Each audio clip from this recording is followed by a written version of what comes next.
जय हिंद प्यारे बच्चों, कैसे हैं आप लोग। उम्मीद करेंगे कि आप लोग बहुत ही अच्छे होंगे।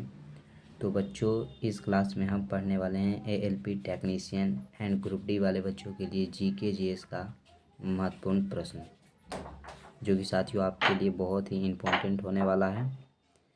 तो आप इस वीडियो को पूरा देखेंगे और वीडियो को अंत तक देखिएगा, ताकि जितने भी प्रश्न इस क्लास में बताएं वो सारे प्रश्न याद हो जाएं। ये क्लास बच्चों टेक्नीशियन वाले बच्चों और ग्रुप डी वाले बच्चों के लिए बहुत ही शानदार है। और ग्रुप डी का नोटिफिकेशन जारी हो चुका है बच्चों। 32,000 प्लस वैकेंसी आने वाला है। तो आने वाला है वक्त तेरा इंतज़ार का। आप लोग इस पे कड़ी मेहनत कीजिए बच्चों। जीके जीएस पे साइंस का क्लास लेकर के आएंगे, उस पे मेहनत कीजिए। ग्रुप डी में आप लोगों को सिलेक्शन लेना है। और जो बच्चे का टेक्नीशियन का एग्ज़ाम है वो ज़रूर पढ़े, क्योंकि टेक्नीशियन 2 दिन एग्ज़ाम हो चुका है। तो आपके लिए बहुत ही बेहतर अवसर है बच्चों, आप लोग पढ़ाई कीजिए। सेशन अच्छा लगे तो सेशन को ज़रूर लाइक करेंगे, दोस्तों में शेयर करेंगे बच्चों। कमेंट बॉक्स में ज़रूर कमेंट करेंगे कि आज का सेशन कैसा लगा और डेली का सेशन कैसा लगता है। चैनल को जो बच्चे सब्सक्राइब नहीं किए हैं वो चैनल को सब्सक्राइब कर करके घंटी को दबाकर बेल आइकन को ऑल पे सेट रखिएगा, ताकि नोटिफिकेशन मिले। और आप लोग ज़रूर बच्चों टेलीग्राम से जुड़िए, टेलीग्राम से जुड़िएगा। टेलीग्राम का लिंक डिस्क्रिप्शन में है, सभी बच्चे टेलीग्राम से जुड़ेंगे, ठीक है, क्योंकि वहाँ पे आपको फ़ायदा होने वाला है बच्चों। प्रश्न देखते हैं, आप और हम मिलकर के स्टार्ट करते हैं पहले प्रश्न से। कर्जन ने 1905 में खालिस्तान के विभाजन की घोषणा की। ये देखिएगा, कर्जन जो था बच्चों 19 जुलाई 1905 ईस्वी में बंगाल विभाजन की घोषणा की थी। किसका घोषणा किया? बंगाल विभाजन का घोषणा किया। लेकिन एक व्यक्ति था बच्चों, किंग जॉर्ज। कौन था? किंग जॉर्ज, जिसने 1911 ईस्वी में बंगाल विभाजन को क्या कर दिया? रद्द कर दिया, ठीक है। कर्जन ने 1905 ईस्वी में बंगाल विभाजन की घोषणा की और 1911 ईस्वी में किंग जॉर्ज ने उसे रद्द कर दिया। तो ऑप्शन आपका डी जो है वो राइट होगा। नेक्स्ट प्रश्न देखिएगा सभी बच्चे। जलियांवाला बाग हत्याकांड कब और किस स्थान पे हुआ था? जलियांवाला बाग हत्याकांड साथियों 13 अप्रैल 1919 ईस्वी में अमृतसर में हुआ था। अमृतसर पड़ता कहाँ है? तो ये पड़ता है साथियों पंजाब में। कहाँ हो जाएगा बच्चों? पंजाब में जलियांवाला बाग हत्याकांड पड़ता है। जलियांवाला बाग हत्याकांड का अगर पूछ दिया जाए बच्चों आपसे कि कारण क्या था, कारण साथियों क्या था? तो कारण था इसका रॉलेट एक्ट। रॉलेट एक्ट जो था वो इसका कारण था। और ये रॉलेट एक्ट कब आया था बच्चों, कब लागू हुआ था? तो मार्च 1919 ईस्वी में लागू हुआ था। 1919 में लागू हुआ था और अप्रैल 1919 ईस्वी में जलियांवाला बाग हत्याकांड हो गया। और यही रॉलेट एक्ट को महात्मा गांधी ने काला कानून भी कहा था। काला कानून भी या नमक कानून कहा था। ये बच्चों रॉलेट एक्ट जो कि मार्च 1919 ईस्वी में आया था, ये राइट हो जाएगा आंसर। अगला प्रश्न, मुख्यतः किसके कहने पर महात्मा गांधी किसानों की समस्या को समझाने के लिए चंपारण गए थे? देखिए, चंपारण में हुआ था बच्चों 1917 ईस्वी में चंपारण सत्याग्रह। क्या हुआ था? चंपारण सत्याग्रह। और ये महात्मा गांधी का पहला सत्याग्रह था। और यह राजकुमार शुक्ल के कहने पे किसानों की समस्या को लेकर के राजकुमार शुक्ल महात्मा गांधी के पास गया था और महात्मा गांधी को चंपारण सत्याग्रह करने की अनुमति दी थी। और 1917 ईस्वी में चंपारण सत्याग्रह हुआ था।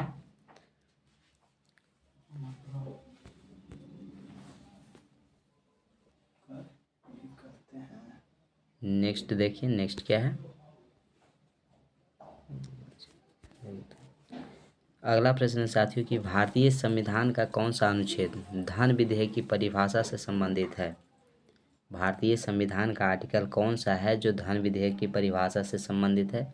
आर्टिकल 120, आर्टिकल 100, आर्टिकल 115 या आर्टिकल 110? तो साथियों आर्टिकल 110 जो कि धन विधेयक की परिभाषा से संबंधित है। ऑप्शन नंबर आपका डी राइट हो जाएगा। आर्टिकल अगर 115 की बात किया जाए तो आर्टिकल 115 में साथियों की अनुपूरक अतिरिक्त विषयों पर चर्चा की जाएगी। आर्टिकल 115 में जो अनुपूरक विषय है, अनुपूरक एवं अतिरिक्त विषय इस पे क्या किया जाएगा, चर्चा किया जाएगा। ठीक है। आर्टिकल 100 की बात करेंगे तो 100 में है संसद के सदनों में रिक्त पूर्ति मतदाता आदि के प्रबंधन के बारे में प्रावधान किया गया है। संसद के सदनों में रिक्त पूर्ति मतदान आदि के प्रावधान किए गए हैं। आर्टिकल 120 देखेंगे तो संसद में प्रयोग की जाने वाली भाषाएं के बारे में वर्णन किया गया है। संसद में प्रयोग की जाने वाली भाषा। क्लियर साथियों, तो ऑप्शन नंबर आपका डी राइट हो जाएगा, आर्टिकल 110 जो कि धन विधेयक की परिभाषा से संबंधित है। नेक्स्ट प्रश्न है वो देखिए, भारत के संविधान का कौन सा अनुच्छेद किसी राज्य की सरकार के कामकाज के संचालन से संबंधित है। भारत के संविधान का कौन सा आर्टिकल है जो किसी भी राज्य की सरकार के कामकाज के संचालन से संबंधित है। ये हो जाएगा बच्चों आर्टिकल 166। क्या होगा, आर्टिकल 166 हो जाएगा। आर्टिकल 164 देखें तो आर्टिकल 164 में है कि राज्यपाल द्वारा मुख्यमंत्री एवं अन्य मंत्रियों की नियुक्ति की जाएगी। किनके द्वारा साथियों, राज्यपाल के द्वारा मुख्यमंत्री, चीफ मिनिस्टर एवं अन्य मंत्रियों की क्या की जाएगी, अन्य मंत्रियों की साथियों नियुक्ति किया जाएगा। ये आर्टिकल आपका 164 में है। आर्टिकल 163 देखें तो राज्य मंत्री परिषद का गठन जो कि राज्यपाल की सलाह देने के लिए किया जाएगा। ठीक है, राज्य मंत्री परिषद का गठन जो है वो किसके द्वारा किया जाएगा, राज्यपाल के सलाह देने के लिए किया जाएगा। राज्यपाल इसके सलाह देने के लिए किया जाएगा। अगला आता है आर्टिकल 165 जो राज्य महाधिवक्ता की नियुक्ति राज्यपाल द्वारा नियुक्त किया जाएगा। राज्य महाधिवक्ता की नियुक्ति जो है वो किसके द्वारा किया जाएगा, राज्यपाल के द्वारा किया जाएगा। राज्यपाल के द्वारा किया जाएगा। अगला प्रश्न है वो देखिएगा, आंध्र प्रदेश पुनर्गठन अधिनियम किस वर्ष पारित किया गया था। आंध्र प्रदेश पुनर्गठन जो है वो किस वर्ष पारित किया गया, ये पूछा गया। तो बच्चों आंध्र प्रदेश को 2014 में पारित किया गया और आंध्र प्रदेश जो साथियों कब बना, 2014 में। अगर पूछा जाए कि जो नए राज्य हैं, नए राज्य इनका गठन जो होता है, नए राज्यों का बच्चों गठन, यह कौन से आर्टिकल में इसका वर्णन है, तो आर्टिकल बच्चों 3 में इसका वर्णन किया गया है। आंध्र प्रदेश नया राज्य 2014 में बना और सभी के बारे में पूछते हैं बच्चों, इतना नोट कीजिए।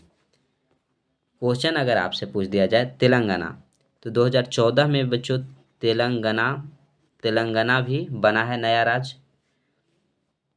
पूछ दिया जाए आपसे कर्नाटक कब नया राज्य बना, तो 1956 में बना। नागालैंड बच्चों, नागालैंड ये कब नया राज्य बना है, तो नागालैंड बना आपका 1963 ईस्वी में। सिक्किम की अगर बात कर दिया जाए कि सिक्किम कब नया राज्य बना है, तो 1975 ईस्वी में सिक्किम जो है वो नया राज्य बना। क्लियर है साथियों। अगला प्रश्न देखिए, अगला क्या है, 1 डिग्री अक्षांश लगभग कितने किलोमीटर के बराबर होते हैं। तो 1 डिग्री जो अक्षांश है लगभग 111 किलोमीटर के बराबर होते हैं। ठीक है,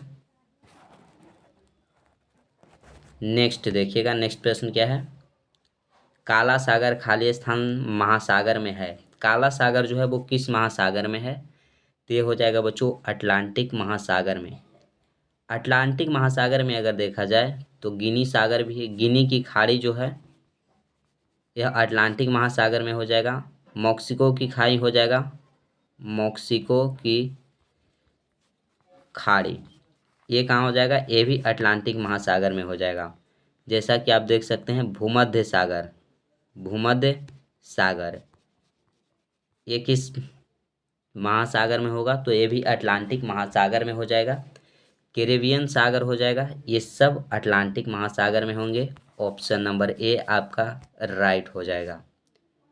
अगला है, भारत और पाकिस्तान के बीच वर्ष 1960 में किस जल संधि पर हस्ताक्षर किए गए हैं?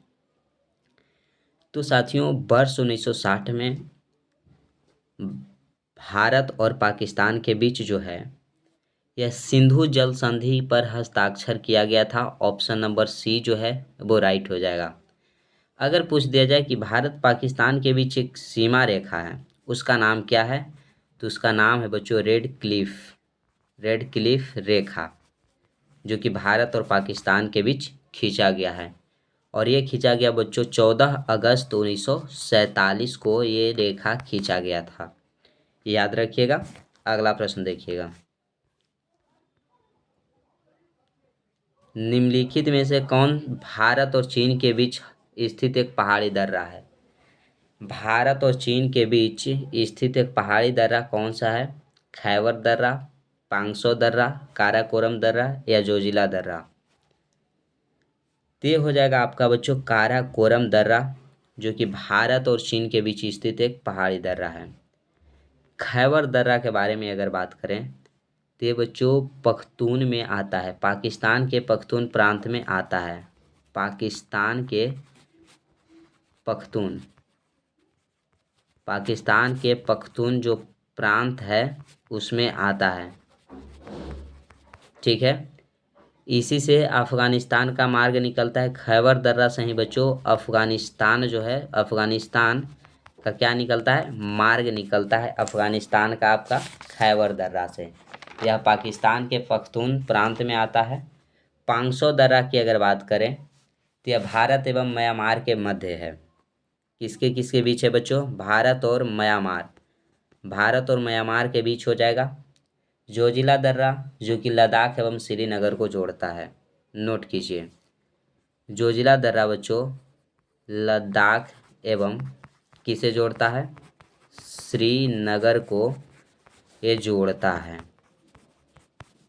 क्लियर हो जाएगा। लद्दाख एवं श्रीनगर को कौन जोड़ता है? जोजिला दर्रा जोड़ेगा। ऑप्शन सी आपका राइट था, काराकोरम दर्रा, जो कि भारत और चीन के बीच स्थित एक पहाड़ी दर्रा है। नेक्स्ट है कि निम्नलिखित में से किस राज्य में सबसे बड़ी कोयला भंडार है?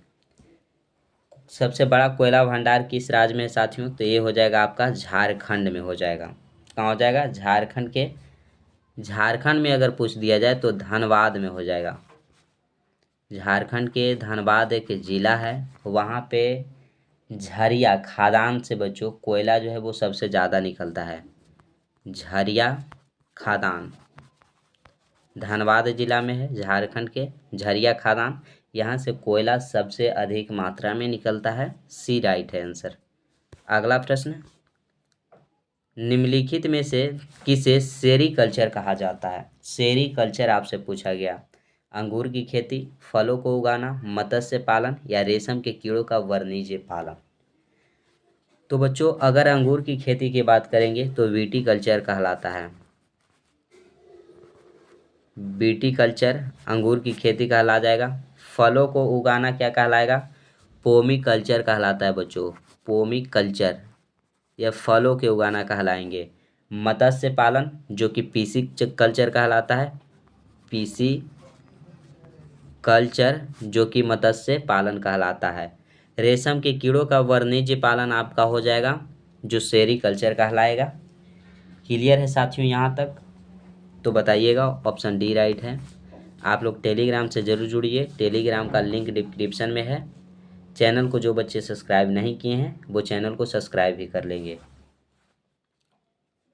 दाचीगाम राष्ट्रीय उद्यान निम्नलिखित में से किस राज्य या केंद्र शासित प्रदेश में स्थित है? तो दाचीगाम जो राष्ट्रीय उद्यान है साथियों, ये आपका जम्मू कश्मीर केंद्र शासित प्रदेश में हो जाएगा। ऑप्शन डी हो जाएगा आपका राइट।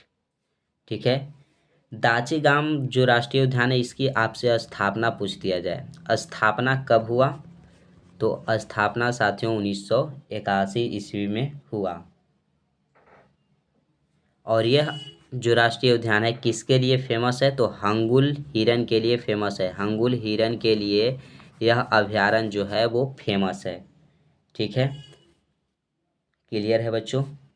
गुजरात में अगर बात करेंगे तो गिर राष्ट्रीय उद्यान, गिर राष्ट्रीय उद्यान कहाँ है, तो ये हो जाएगा आपका गुजरात में, जो कि एशियाई शेरों के लिए प्रसिद्ध है। किसके लिए, एशियाई शेरों के लिए यह क्या है, प्रसिद्ध है। ठीक है बच्चों, अगला प्रश्न देखिए।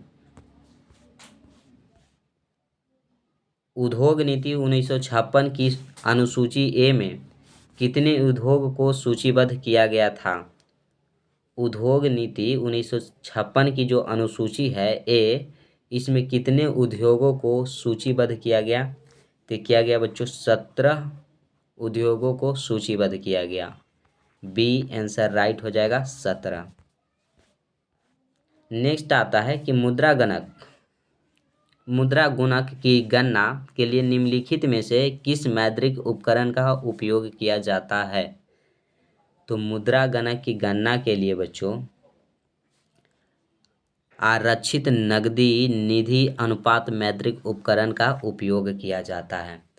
रेपो दर अगर आपसे पूछा जाए कि रेपो दर क्या होता है, तो आरबीआई बच्चों जिस रेट पर बैंकों को ऋण देता है, क्या देता है बैंकों को बच्चों, ऋण देता है, उसे रेपो दर कहते हैं। और रिवर्स रेपो दर जिस दर पे आरबीआई बैंकों से ऋण लेता है, ऋण क्या करता है, लेता है, और यहाँ पे देता है। देता है तो रेपो दर और लेता है तो रिवर्स रेपो दर। क्लियर है, बी आपका राइट आंसर होगा। अगला प्रश्न है, कौन सा भारतीय वित्तीय संस्थान शेयर बाजार में निवेशकों की सुरक्षा करता है। निवेशकों की सुरक्षा कौन करता है, यह करता है बच्चों भारतीय प्रतिभूति और विनिमय बोर्ड। ठीक है, अगर इसकी स्थापना पूछ दिया जाए कि स्थापना कब हुआ, तो 1988 ईस्वी में इसका स्थापना हुआ। भारतीय रिजर्व बैंक की स्थापना 1935 ईस्वी में आप लोग जानते होंगे। बॉम्बे स्टॉक एक्सचेंज की स्थापना 1875 में हो जाएगा। नेशनल स्टॉक एक्सचेंज की स्थापना 1992 में हुआ है। कब हुआ, 1992 में। क्लियर है साथियों, यहाँ तक क्लियर है तो ज़रूर बताइएगा। अगला प्रश्न देखिए, निम्नलिखित में से कौन भारत रत्न पुरस्कार प्राप्त करता नहीं है। भारत रत्न पुरस्कार प्राप्त करता कौन नहीं है साथियों, तो पहले देखेंगे कि भारत रत्न पुरस्कार है इसकी शुरुआत कब हुई। शुरुआत कब हुआ बच्चों, तो शुरुआत हुआ है इसका 1954 ईस्वी में, और उस समय 3 लोगों को वर्ष में दिया जाता था। लेकिन 2024 में साथियों भारत रत्न जो है वो 5 लोगों को दिया गया। और इसमें पंडित कुमार गंधर्व हैं, इनको भारत रत्न नहीं मिला है। भीमसेन जोशी को मिला। कब मिला बच्चों, तो 2008 में इनको भारत रत्न दिया गया। पंडित रविशंकर, इनको 1999 ईस्वी में भारत रत्न मिला है। बिस्मिल्लाह खान, इनको 2001 में भारत रत्न से सम्मानित किया गया।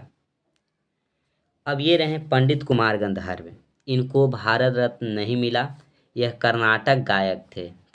क्या थे ये, कर्नाटक गायक थे, कर्नाटक के गायक थे बच्चों।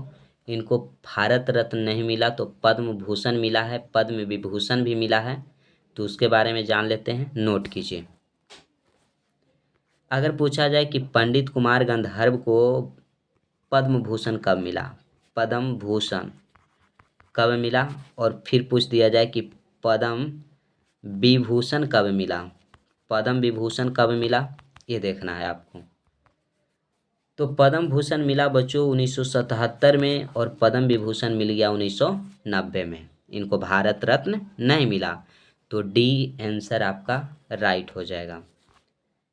नेक्स्ट है बच्चों, किस नर्तकी को 1968 में मेक्सिको की वैलेंट फोल्कलोरिको में उनकी कोरियोग्राफी के लिए मैक्सिकन सरकार द्वारा स्वर्ण पदक से सम्मानित किया गया था। ते बच्चों मृणालिनी साराभाई को सम्मानित किया गया। ऑप्शन सी राइट हो जाएगा। और ये रहा आपका लास्ट प्रश्न। नाग पंचमी हिंदू कैलेंडर के किस महीने में मनाई जाती है? तो नाग पंचमी जो है बच्चों हिंदू कैलेंडर के किस महीने में मनाई जाती है? तो ये सावन माह में मनाई जाती है। अगर सावन में मनाने वाले त्यौहार देखा जाए बच्चों तो रक्षाबंधन हो जाएगा एक। रक्षाबंधन सावन माह में मनाया जाता है। हरियाली तीज जो है वो सावन में मनाया जाता है। हरियाली तीज कब मनाया जाता है? सावन में मनाया जाता है। नारली पूर्णिमा ये कब मनाया जाता है? तो ये भी सावन माह में ही मनाया जाता है। नाग पंचमी सावन में मनाया जाता है, इतना नोट कीजिएगा। अब कार्तिक माह की बात किए करें बच्चों तो कार्तिक माह में मनाया जाता है आपका दीपावली। दीपावली कार्तिक माह में हो जाएगा। धनतेरस जो कि दीपावली से पहले आता है, धनतेरस। करवा चौथ हो जाएगा बच्चों। करवा चौथ ये भी कब मनाया जाता है? तो कार्तिक माह में मनाया जाता है। शरद में फसल उत्सव मनाया जाता है। फसल उत्सव साथियों शरद माह में मनाया जाता है। तो उम्मीद करेंगे कि यहाँ तक कोई समस्या नहीं हुआ होगा। आज का सेशन बच्चों समाप्त हुआ। सेशन अच्छा लगा हो तो सेशन को ज़रूर सभी बच्चे लाइक करें, दोस्तों में शेयर करेंगे। कमेंट बॉक्स में आपको कमेंट करना है कि ये सेशन आज का कैसा लगा और डेली का सेशन कैसा लगता है। टेलीग्राम से जो बच्चे नहीं जुड़े हैं वो टेलीग्राम से ज़रूर जुड़ जाएं बच्चों। डिस्क्रिप्शन में लिंक दिया हुआ है, वहाँ आपको क्वेश्चन मिलेंगे, पीडीएफ मिलेंगे, क्लास के नोटिफिकेशन मिलेंगे। ठीक है। चैनल को जो भी बच्चे सब्सक्राइब नहीं किए हैं वो चैनल को सब्सक्राइब कर लेंगे। घंटी को दबाकर बेल आइकन को ऑल पे सेट कर लेंगे ताकि डेली क्लास लेकर के आएँ उसका नोटिफिकेशन मिले। तो आज यहीं तक रखते हैं बच्चों, फिर मिलते हैं अगले क्लास में। आज के लिए बस इतना ही। जय हिंद साथियों।